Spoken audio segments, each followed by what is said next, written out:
ইসিতে শেষ দিনে ৩৫ আপিলের শুনানি, 10টি মঞ্জুর, 18টি খারিজ। পক্ষপাতমূলক আচরণ করছে কমিশন, সিইসিকে বললেন মির্জা ফখরুল। দিনভর ইসি ঘেরাও ছাত্র দলের। জুলাই যোদ্ধারাও মুক্তিযোদ্ধা, ক্ষমতায় গেলে আলাদা বিভাগ হবে মুক্তিযুদ্ধ মন্ত্রণালয়ে, বলছেন তারেক রহমান। বললেন 24-এর বিজয় কোনো দল, ব্যক্তি বা গোষ্ঠীর নয়। দেশের জন্য কিছু করার আন্তরিকতা সবার মধ্যেই থাকা উচিত, বাংলাদেশের পলিসি লেভেলে প্রথম বক্তব্যে বলেছেন ব্যারিস্টার জাইমা রহমান।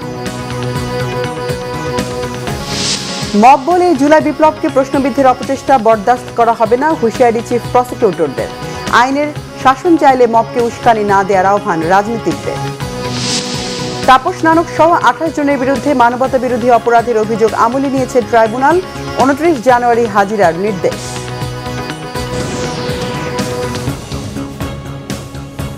দেখছিলেন ক্রম সিমেন্ট সংবাদ শিরোনাম। এবার বিস্তারিত সংবাদ। জাতীয় নির্বাচনে প্রার্থিতা ফিরে পেতে আপিল শুনানির প্রথম ধাপে 35টি শুনানি শেষ হয়েছে, যার মধ্যে বৈধতা পেয়েছে 10টি, খারিজ করা হয়েছে 18টি আপিল। আপিলে বৈধতা ফিরে পেয়েছেন চট্টগ্রাম 4 আসনে বিএনপি মনোনীত প্রার্থী আসলাম চৌধুরী। তবে চট্টগ্রাম 2 আসনের প্রার্থী সরওয়ার আলমগীরের প্রার্থিতা বাতিল করেছে নির্বাচন কমিশন। অপেক্ষমান তালিকা শেষ না হওয়া পর্যন্ত শুনানি চলবে। এদিকে পোস্টাল ব্যালটে পক্ষপাতিত্বের অভিযোগে আজ নির্বাচন ভবন ঘেরাও করে ছাত্রদল। মেজবা রহমানের রিপোর্ট। ত্রয়োদশ জাতীয় সংসদ নির্বাচনের আপিল শুনানি কেন্দ্র করে সকাল থেকে নির্বাচন কমিশনে আসতে থাকেন বিভিন্ন রাজনৈতিক দলের প্রার্থীরা। চূড়ান্তভাবে বৈধতা পেয়েছেন বিএনপির ও বেশ কয়েকজন স্বতন্ত্র প্রার্থী। কমিশনকে ধন্যবাদ জানাই যে কমিশন তাদের প্রত্যেকের বক্তব্য শুনেছেন এবং প্রত্যেকের বক্তব্য শুনে জনাব আসলাম চৌধুরীর পক্ষ থেকে আমাদের যে বক্তব্য সেটা সন্তুষ্ট হয়ে তার প্রার্থিতাকে বৈধতা দিয়েছেন চূড়ান্তভাবে। কোনো কিছু শুনলই না, আমি তাতে বুঝলাম এবং আমি তার আচরণে সন্তুষ্ট নয় এবং ওনার দ্বারা বাংলাদেশে সুষ্ঠু অবাধ নির্বাচন হবে না। এদিকে 3 দফা দাবিতে সকাল থেকে নির্বাচন কমিশনের সামনে অবস্থান করে ছাত্রদল। তাদের অভিযোগ, নির্বাচনে একটি নির্দিষ্ট দলকে সহায়তা করছে নির্বাচন কমিশন। পোস্টাল ব্যালট নিয়েও পক্ষপাতিত্বের অভিযোগ তাদের। বিশেষ করে একটি বিশেষ রাজনৈতিক গোষ্ঠী তারা সরাসরি এখানে এসে সিএসসি হোক কিংবা যারা নির্বাচন কমিশনার রয়েছে তাদের সাথে প্রতিনিয়ত সাক্ষাৎ করে। তাদের অবাধ বিচরণ সচিবালয়, তাদের কোনো কাজ কিন্তু সেখানে নেই, কিন্তু তারা সচিবালয় বলেন, এই নির্বাচন কমিশন বলেন, সব জায়গায় গিয়ে তারা প্রভাব প্রতিপত্তি বিস্তার করছে। নির্বাচন কমিশন কোনো সিদ্ধান্ত গ্রহণ করার পরে সে নির্দিষ্ট রাজনৈতিক দল যখন নির্বাচন কমিশনকে কোনো মব তৈরি করে, চাপ তৈরি করে, নির্বাচন কমিশন তার সিদ্ধান্ত থেকে সরিয়ে ওই নির্দিষ্ট রাজনৈতিক দলের এজেন্ডা বাস্তবায়ন করছে। মনোনয়নের প্রার্থিতা ফিরে পেতে আপিল শুনানি শেষে সোমবার থেকে প্রার্থিতা প্রত্যাহারের সময় শুরু হবে। মেজবা রহমান, বাংলা ভিশন, ঢাকা।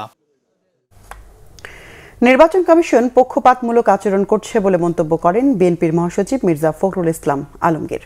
রোববার বিকেলে প্রধান নির্বাচন কমিশনারের সঙ্গে বৈঠক শেষে কথা জানান তিনি।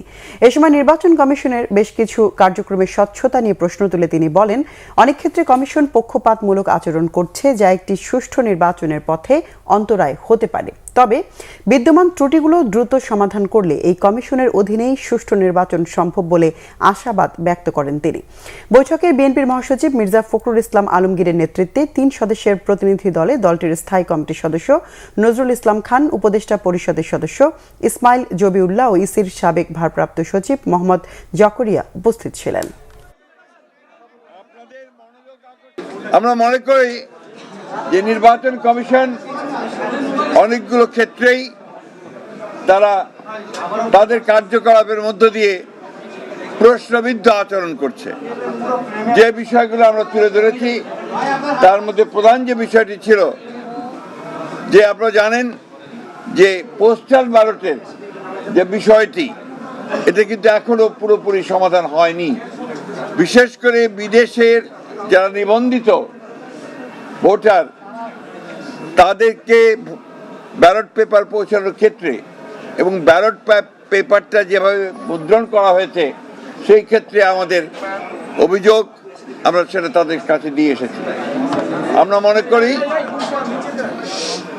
মনে করি যে এই ব্যালট পেপারটি সঠিক নয়, এখানে পক্ষপাতিত্ব করা হয়েছে এবং কোনো একটি দলকে বিশেষভাবে সুবিধা দেওয়ার চেষ্টা করা হয়েছে।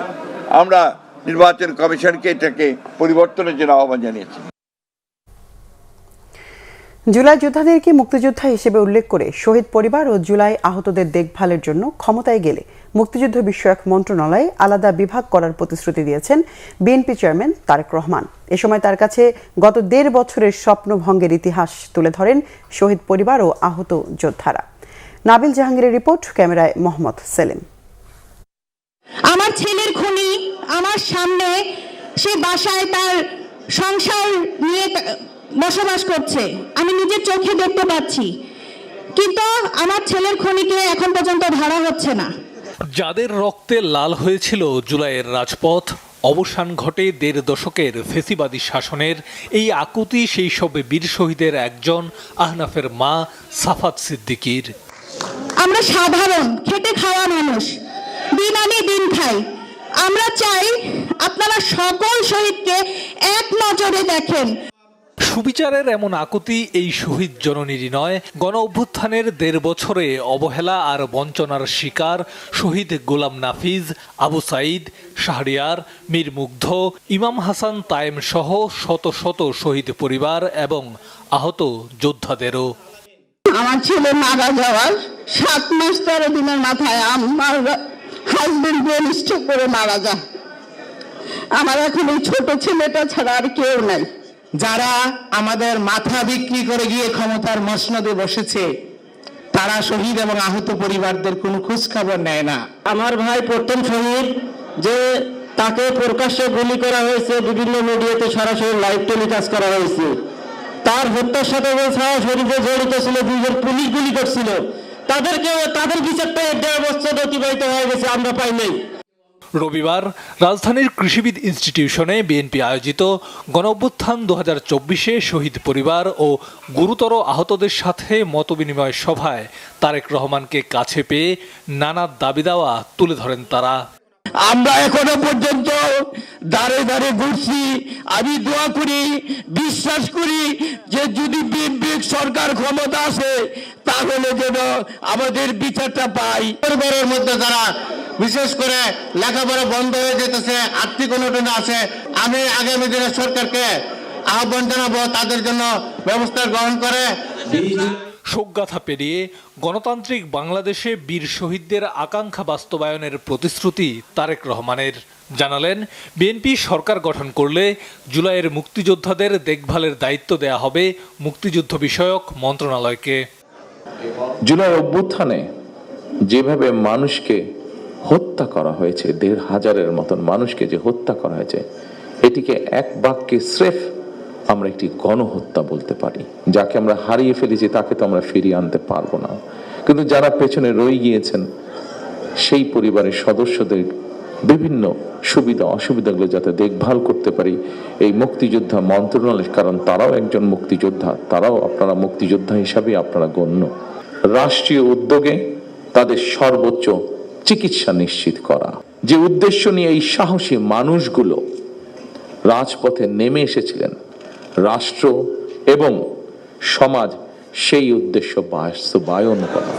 ২৪-এর আন্দোলন কোনো দল বা গোষ্ঠীর নয় জানিয়ে যারা এর দলীয়করণ করতে চায় তাদের বিরুদ্ধে সজাগ থাকার আহ্বান জানান বিএনপি চেয়ারম্যান। ২০২৪ সালের আন্দোলন কোনো ব্যক্তি, দল বা গোষ্ঠীর নয়। যারা স্বাধীনতা রক্ষার আন্দোলনকে দলীয় স্বার্থ রক্ষার আন্দোলনে পরিণত করতে চায় তাদের সম্পর্কে স্বাধীনতা প্রিয়, গণতান্ত্রিকামী প্রিয় মানুষকে অবশ্যই সজাগ থাকা জরুরি। ২৪-এর অর্জন সুসংহত করতে আগামী নির্বাচন অত্যন্ত গুরুত্বপূর্ণ বলেও মন্তব্য করেন তিনি। ফ্যাসিবাদের রক্তচক্ষু উপেক্ষা করে গণ অভ্যুত্থানে যারা শহীদ হয়েছেন, যারা হতাহত হয়েছেন, তাদের উদ্দেশ্য ছিল একটি স্বনির্ভর, একটি নিরাপদ, একটি গণতান্ত্রিক বাংলাদেশ গড়ে তোলা। একটি নিরাপদ গণতান্ত্রিক বাংলাদেশ প্রতিষ্ঠার জন্য আগামী জাতীয় নির্বাচন অত্যন্ত অত্যন্ত এবং অত্যন্ত গুরুত্বপূর্ণ। জুলাই শহীদের পরিবারের কষ্ট বেদনার সাথে একাত্ম থাকার ওয়াদাও করেন তারেক রহমান। নাবিল জাহাঙ্গীর, বাংলা ভিশন, ঢাকা। এদিকে বিএনপি চেয়ারম্যান তারেক রহমানের সাথে সাক্ষাৎ করেছেন ঢাকায় নিযুক্ত ব্রাজিল রাষ্ট্রদূত পাওলো ফার্নান্দো দিয়াস ফেরেস ও সুইজারল্যান্ডের রাষ্ট্রদূত রেংতো রেংলি। রবিবার গুলশানে বিএনপি চেয়ারম্যানের কার্যালয়ে তারেক রহমানের সাথে বিকেল 5টায় প্রথমেই সাক্ষাৎ করেন পাওলো ফার্নান্দো দিয়াস ফেরেস। বৈঠকে আগামী দিনে বাংলাদেশ ব্রাজিল সম্পর্ক আরও জোরদার এবং দুদেশের পারস্পরিক স্বার্থ সংশ্লিষ্ট নানা বিষয় নিয়ে আলোচনা হয়। পরে সন্ধ্যা 6:15 বিএনপি চেয়ারম্যানের সাথে বৈঠক করেন সুইস রাষ্ট্রদূত রেংলো রেংলি। দুদেশের পারস্পরিক স্বার্থ সংশ্লিষ্ট নানা বিষয় নিয়ে আলোচনার পাশাপাশি আগামী নির্বাচন নিয়ে আলোচনা হয় বৈঠকে। বিএনপি যুগ্ম মহাসচিব হুমায়ুন কবির এ সময় বিএনপি চেয়ারম্যানের সাথে ছিলেন।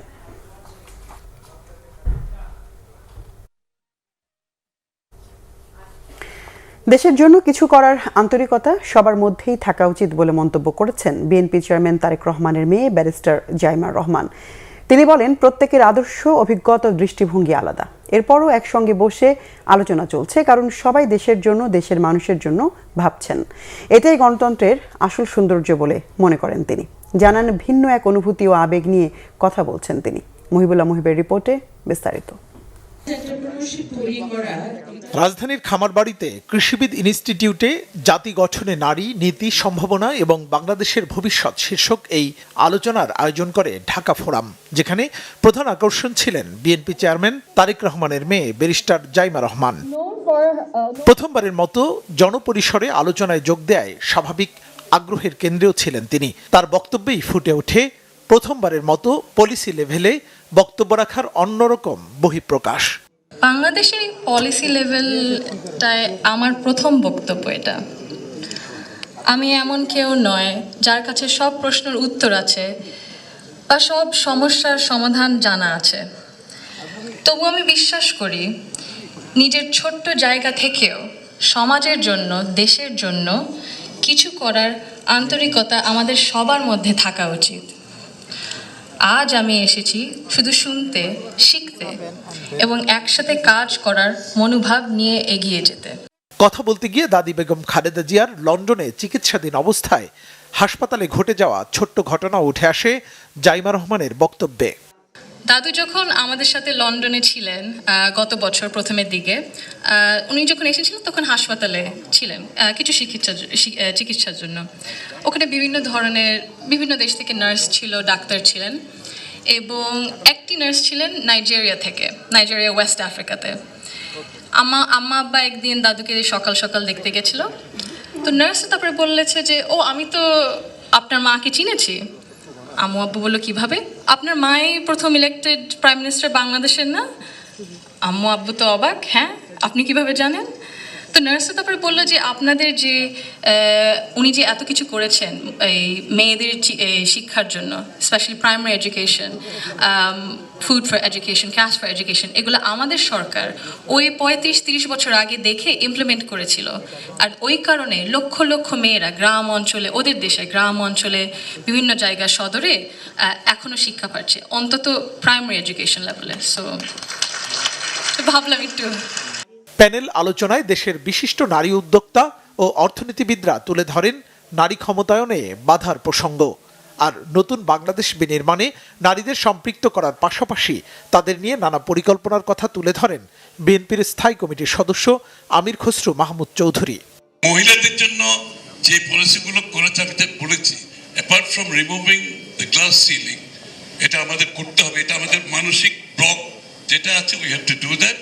বাট টার্গেটেড যে প্রোগ্রামগুলো করা হয়েছে মহিলাদের জন্য, প্র্যাকটিক্যালি সবগুলো পলিসিতে আপনি দেখুন মহিলাদের জোর বেশি। নারীর ক্ষমতায়নে দাদা শহীদ প্রেসিডেন্ট জিয়াউর রহমান ও দাদি বেগম খালেদা জিয়ার স্বপ্ন বাস্তবায়নে নিজের স্বপ্নের কথাও জাইমা রহমান তুলে ধরেন বিভিন্ন প্রশ্নের জবাবে। মুহিবুল্লাহ মুহিব, বাংলা ভিশন, ঢাকা। প্রধান উপদেষ্টা ডক্টর মোহাম্মদ ইউনূসের সঙ্গে বৈঠক করছে জামাতের একটি প্রতিনিধি দল। সন্ধ্যা 6:15 যমুনায় গেছে দলটির আমির ডাক্তার শফিকুর রহমানের নেতৃত্বে 4 সদস্যের প্রতিনিধি দল। দর্শক, এই মুহূর্তে যমুনার সামনে আছেন বিশেষ প্রতিনিধি সৈয়দ আব্দুল মুহিত, সরাসরি যুক্ত হচ্ছে তার সাথে। মুহিত, বৈঠকের কি খবর আছে আপনার কাছে? আলোচনার বিষয়ে কিছু জানতে পেরেছেন কি?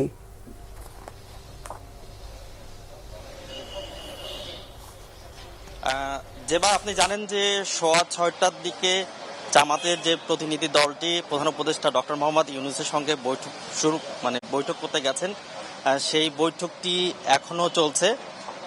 বৈঠকের পর হয়তো বা আরও বিস্তারিত জানা যাবে। তবে বৈঠকে মূলত আগামী 22 জানুয়ারি থেকে যে প্রচারণা শুরু হবে, সেক্ষেত্রে যাতে সব দল সুষ্ঠু এবং সমানভাবে সেই প্রচারণায় অংশ নিতে পারে সেই বিষয়টি প্রধান উপদেষ্টাকে তুলে ধরা হবে। এছাড়া জামাতের পক্ষ থেকে একটি বিষয় তুলে ধরা হবে যে জামাতের নেতৃত্বে যে 11 দলের যে জোটটি ছিল সেখানে একটি বিশেষ দলের ইন্ধনে সেই ভাঙন ধরেছে, সেই বিষয়গুলো প্রধান উপদেষ্টার কাছে তুলে ধরা হবে। এছাড়াও প্রধান উপদেষ্টা হয়তোবা আশ্বস্ত করছেন যে আগামীতে এমন ধরনের কোনো কিছু হবে না, যে বিষয়গুলো আগামী যে 12ই ফেব্রুয়ারি যে জাতীয় সংসদ নির্বাচন হতে যাচ্ছে সেখানে কোনো ব্যত্যয় বা কোনো ধরনের বিশৃঙ্খলা তৈরি হবে না, সেই বিষয়টি জামাতের যে নেতা তাদেরকে আশ্বস্ত করবেন।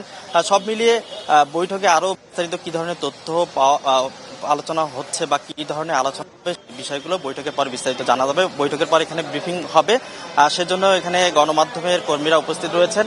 সেই ব্রিফিংয়ের পর আরও বিস্তারিত তুলে ধরা হবে। আপনি দেখতে পাচ্ছেন এরই মধ্যে জামাতের প্রতিনিধি দলটি সেটি বৈঠক শেষে বেরিয়ে আসছে।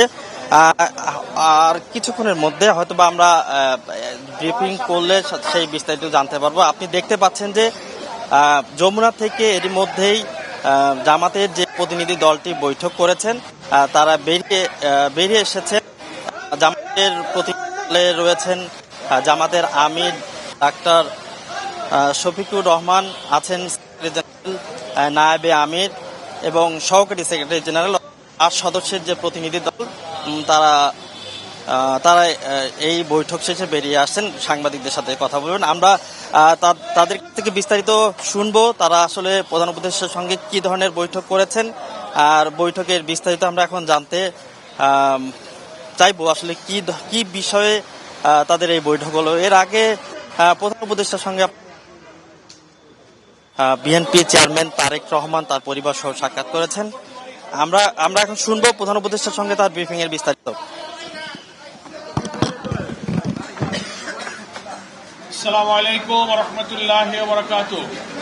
সম্মানিত সাংবাদিক বন্ধুগণ, আপনারা হয়তো ইতিমধ্যেই জেনেছেন মাননীয় প্রধান উপদেষ্টার সঙ্গে বাংলাদেশ জামাত ইসলামীর সম্মানিত আমির ডক্টর শফিকুর রহমানের নেতৃত্বে 4 সদস্যের একটি প্রতিনিধি দলের সাক্ষাৎ এবং বৈঠক ছিল। আমাদের বিদ্যমান রাজনৈতিক পরিস্থিতি, জাতীয় নির্বাচনকে সামনে রেখে আইন শৃঙ্খলা, একটু সুষ্ঠু নিরপেক্ষ নির্বাচনের ইস্যুতেই সম্মানিত আমির জামাতের নেতৃত্বে এই ডেলিগেশন দীর্ঘ সময় ধরে প্রয়োজনীয় তথ্য, পরামর্শ, মত বিনিময় করেছেন। সে ব্যাপারে আমাদের এখন সংক্ষিপ্তভাবে আপনাদের সামনে ব্রিফ করা হবে। আপনারা লক্ষ্য করছেন আজকের এই ব্রিফিংয়ে উপস্থিত আছেন আমাদের সম্মানিত কেন্দ্রীয় নায়েবে আমির ডক্টর সৈয়দ আব্দুল্লাহ মোহাম্মদ তাহের এবং সহকারী সেক্রেটারি জেনারেল মাওলানা রফিকুল ইসলাম খান। আমাদের আমির জামাত উনি চলে গেলেন, আমরা মোট 4 জনই ছিলাম। তো এখন আমি আমাদের আজকের প্রধান উপদেষ্টার সাথে বৈঠক সম্পর্কে ব্রিফ করার জন্য আমাদের সম্মানিত নায়েবে আমির ডক্টর তাহের ভাইকে অনুরোধ করছি। ডক্টর সৈয়দ আব্দুল্লাহ মোহাম্মদ তাহের। বিসমিল্লাহির রহমানির রহিম। নাহমাদুহু ওয়া নুসাল্লি আলা রাসূলিল কারীম। মাননীয় সেক্রেটারি জেনারেল এবং আমাদের অ্যাসিস্ট্যান্ট সেক্রেটারি জেনারেল আর সম্মানিত সাংবাদিক বন্ধুগণ, আসসালামু আলাইকুম ওয়া রাহমাতুল্লাহি ওয়া বারাকাতুহু। এই ধরনের ব্রিফিংয়ে বোধহয় আমরা বেশ কিছুদিন পরে আসছি। আপনারা আশা করি ভালো আছেন।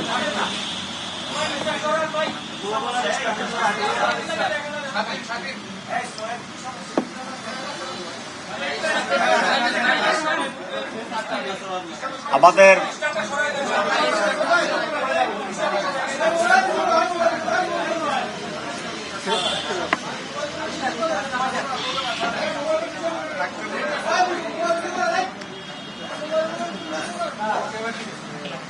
আমরা অলরেডি নির্বাচনের মাঝে আছি।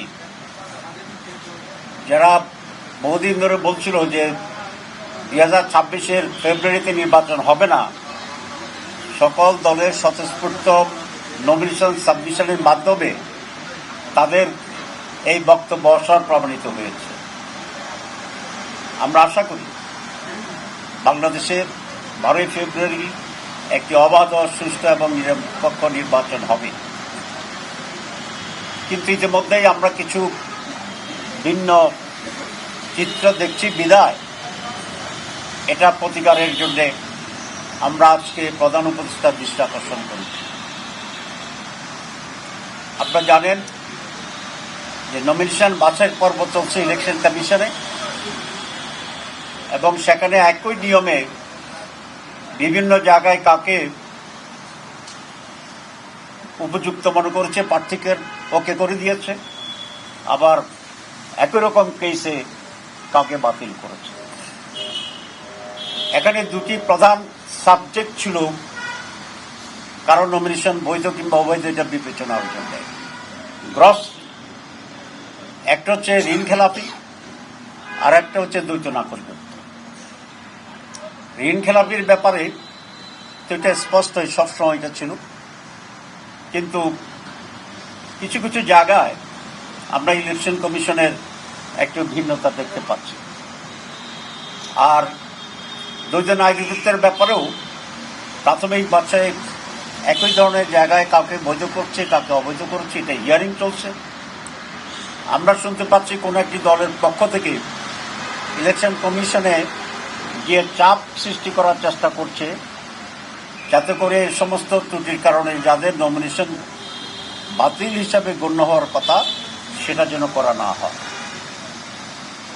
আমরা খুব স্পষ্টভাবে আজকে বলতে চাই যে কোনো ধরনের চাপে নতি স্বীকার না করে যে দলেরই হোক, ইভেন জামাত ইসলামীরও যদি হয়, তাহলে আরপিওর যে নিয়ম আছে সেই নিয়মের ভিত্তিতে যেন বৈধ এবং অবৈধ বিষয়টিকে ফয়সলা করা হয়। অন্যথায় এই দুটো জিনিস প্রমাণিত হবে। এক হচ্ছে এই ইলেকশন কমিশনার দুর্বল, তাদের পক্ষে ইলেকশন করার শেষ পর্যন্ত নিয়ে যাওয়া যাবে কিনা একটা সন্দেহের অবকাশ থাকবে, অথবা এই নির্বাচন কমিশন কোন একটি পার্টিকুলার দলের প্রতি পক্ষপাতিত্ব করছে। এই ধরনের আচরণ যদি অব্যাহত থাকে তাহলে সুষ্ঠু নির্বাচনের ব্যাপারে জনগণের ভিতরে সংশয় এবং হতাশা দেখা দিতে পারে। আমরা আরেকটি কথা বলেছি, গত 2-3 সপ্তাহ ধরে কোন একটি দলের প্রধানকে নিয়ে যে বাড়াবাড়ি করছে গভর্নমেন্ট, অতিরিক্ত সিকিউরিটি দেওয়া, অতিরিক্ত প্রটোকল দেওয়া, এই সব কিছু মিলে তারা নির্বাচনী মাঠে যে সমতার অধিকার প্রশ্ন আসছে সেটিকে সুস্পষ্ট লঙ্ঘন করছে।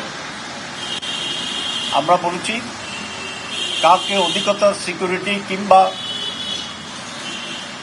অধিকতর প্রটোকল দিলে আমাদের কোনো আপত্তি নেই, কিন্তু একটি অন্যতম প্রধান দল হিসেবে সমভাবে বাংলাদেশ জামাত ইসলামীর মহতারাম আমিরকে, প্রধানকে সম আচরণ দিতে হবে। যদি এটার ব্যর্থ হয় তাহলে জাতি পক্ষপাতমূলক অপরাধের দোষে এই ইলেকশন কমিশনকে দোষী হিসাবে সাব্যস্ত করবে। এবং দর্শক, যমুনা থেকে দেখছিলাম জামাত ইসলামের প্রেস ব্রিফিং, জানলাম প্রধান উপদেষ্টার সাথে আলোচনার বিস্তারিত। সাবেক প্রধানমন্ত্রী বেগম খালেদা জিয়ার মৃত্যু দাফনের 20 দিন পরও শ্রদ্ধা জানাতে জিয়া উদ্যানে সাধারণ মানুষের ঢল। রবিবার সকাল থেকেই দেশের বিভিন্ন প্রান্ত থেকে শ্রদ্ধা জানাতে ও দোয়া করতে জিয়া উদ্যানে আসছেন সকল শ্রেণী পেশার মানুষ এবং বিএনপির মনোনীত প্রার্থী সহ বিভিন্ন অঙ্গ সংগঠনের নেতাকর্মীরা।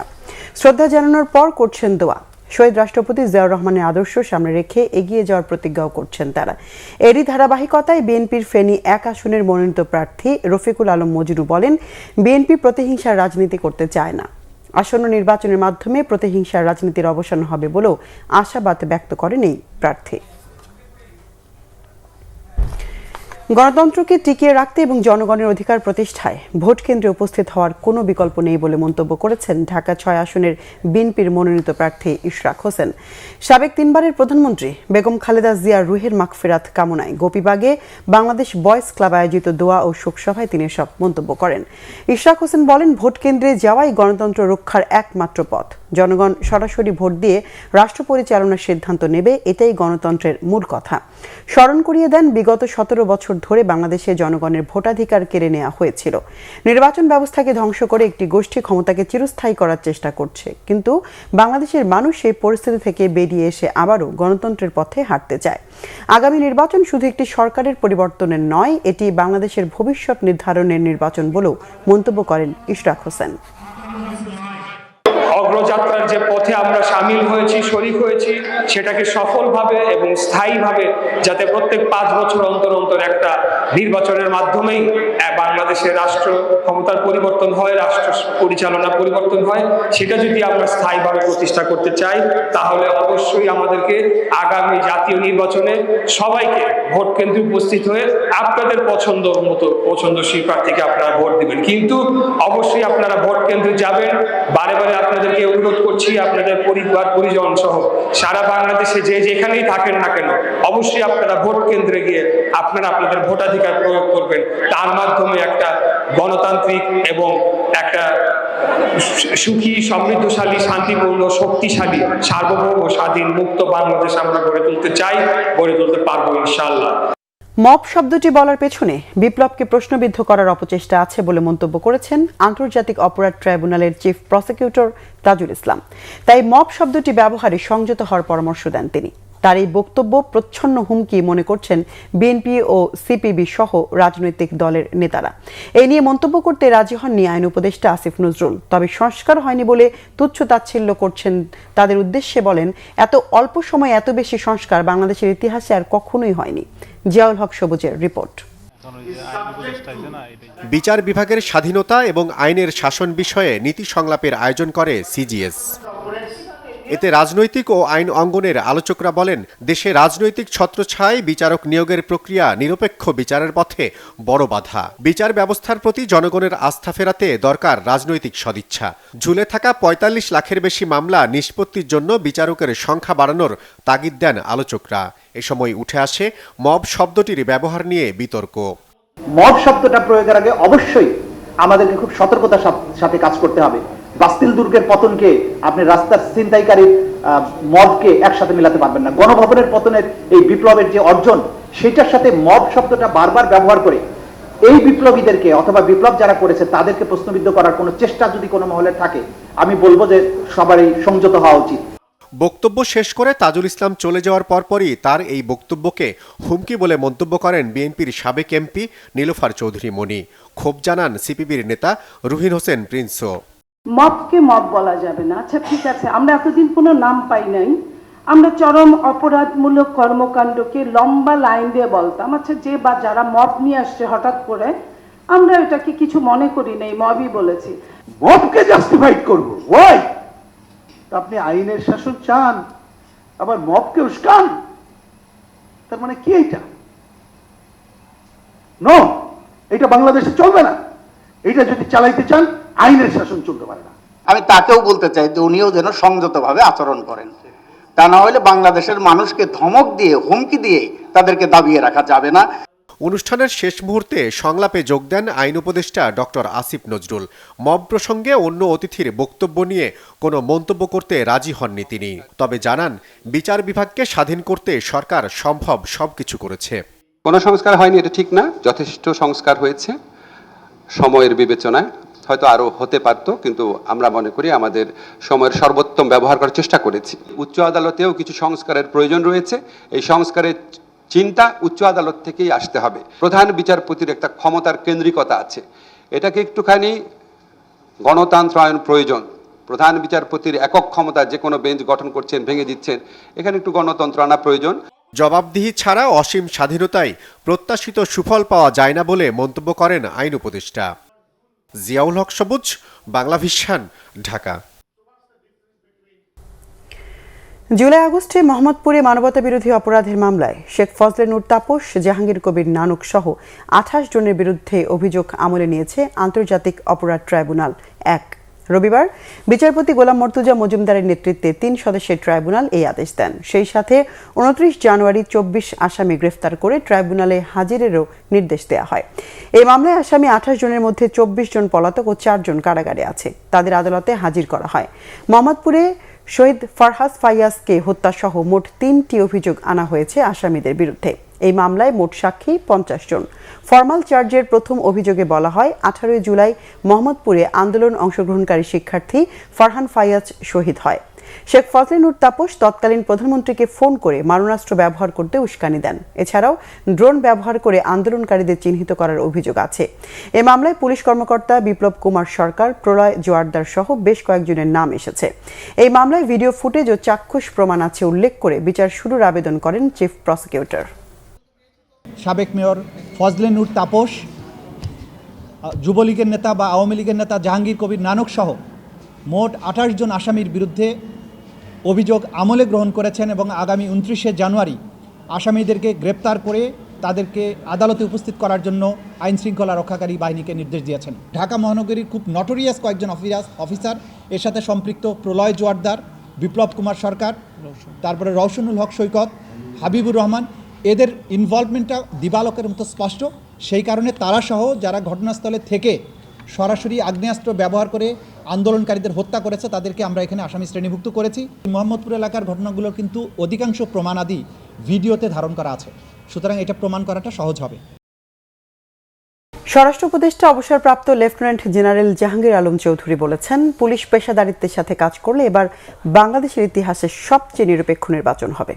সকালে রাজশাহীর সারদায় বাংলাদেশ পুলিশ একাডেমির প্যারেড গ্রাউন্ডে 41তম বিসিএস পুলিশ ব্যাচের শিক্ষানবিশ সহকারী পুলিশ সুপারদের প্রশিক্ষণ সমাপনী কুচকাওয়াজ অনুষ্ঠানে তিনি এসব কথা বলেন।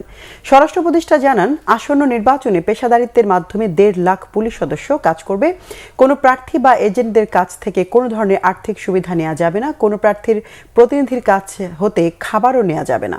এর আগে প্রশিক্ষণে বিভিন্ন বিষয়ে সাফল্যের স্বাক্ষর রাখা প্রশিক্ষণার্থীদের হাতে পুরস্কার তুলে দেন জাহাঙ্গীর আলম চৌধুরী।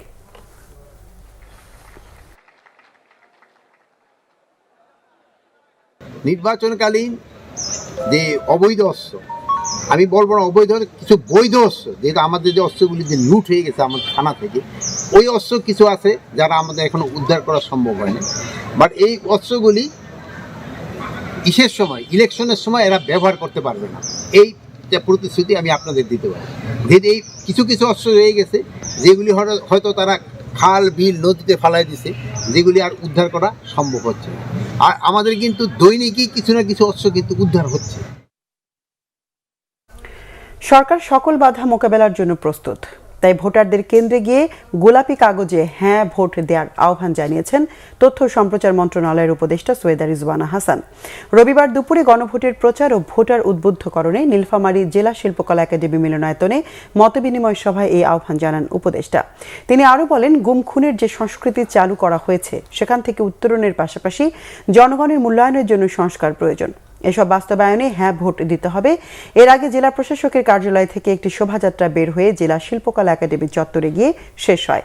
এদিকে সন্ধ্যায় রংপুরে গণভোট কার্যক্রমের প্রস্তুতি বিষয়ক মতবিনিময় সভা শেষে সৈয়দা রিজওয়ানা হাসান বলেছেন, নির্বাচনের জন্য সব ধরনের প্রস্তুতি শেষ হয়েছে। নির্বাচন নিয়ে কোনো ধরনের সংশয় নেই। গণভোটের মাধ্যমে গণ অভ্যুত্থানের আকাঙ্ক্ষা পূরণ হবে। একটা গোষ্ঠী নিজেকে রাজা ভাবা শুরু করেছে, সেইখান থেকে উত্তরণ হওয়া প্রয়োজন। জনগণের মূল্যায়ন হওয়া প্রয়োজন, জনগণের সম্মানিত হওয়া প্রয়োজন। সেজন্যই আমাদের আসলে সংস্কার প্রয়োজন। যত বাধা আসুক না কেন, ভোট আমরা দিতে যাব। সরকার প্রস্তুত আছে সকল বাধা মোকাবেলা করবার। সরকারের সবচেয়ে বড় শক্তি হচ্ছেন আপনারা, জনগণ এবং ভোটার যারা। শেষ করব ক্রাউন সিমেন্ট শিরোনামগুলো আরেকবার জানিয়ে। ইসিতে শেষ দিনে 35 আপিলের শুনানি, 10টি মঞ্জুর, 18টি খারিজ। পক্ষপাতমূলক আচরণ করছে কমিশন, সিইসিকে বললেন মির্জা ফখরুল। দিনভর ইসি ঘেরাও ছাত্র দলের। জুলাই যোদ্ধারাও মুক্তিযোদ্ধা, ক্ষমতায় গেলে আলাদা বিভাগ হবে মুক্তিযুদ্ধ মন্ত্রণালয়ে, বলেছেন তারেক রহমান। বললেন 24-এর বিজয় কোনো দল, ব্যক্তি বা গোষ্ঠীর নয়। দেশের জন্য কিছু করার আন্তরিকতা সবার মধ্যে থাকা উচিত, বাংলাদেশের পলিসি লেভেলে প্রথম বক্তব্যে বলেছেন ব্যারিস্টার জাইমা রহমান। মব বলে জুলাই বিপ্লবকে প্রশ্নবিদ্ধের অপচেষ্টা বরদাস্ত করা হবে না, হুঁশিয়ারি চিফ প্রসিকিউটরের। আইনের শাসন চাইলে মবকে উস্কানি না দেওয়ার আহ্বান রাজনীতিকদের। তাপস নানক সহ 28 জনের বিরুদ্ধে মানবতা বিরোধী অপরাধের অভিযোগ আমলে নিয়েছে ট্রাইব্যুনাল। 29 জানুয়ারি হাজিরার নির্দেশ।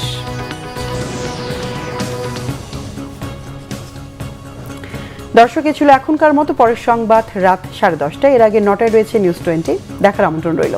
এছাড়া বাংলাভিশন সংবাদ ও সংবাদ সংশ্লিষ্ট অনুষ্ঠান দেখতে ভিজিট করুন www.bvnews24.com ও facebook.com/banglavishnnews এবং সাবস্ক্রাইব করুন youtube.com/banglavishnnews। এতক্ষণ সঙ্গে থাকায় ধন্যবাদ সবাইকে।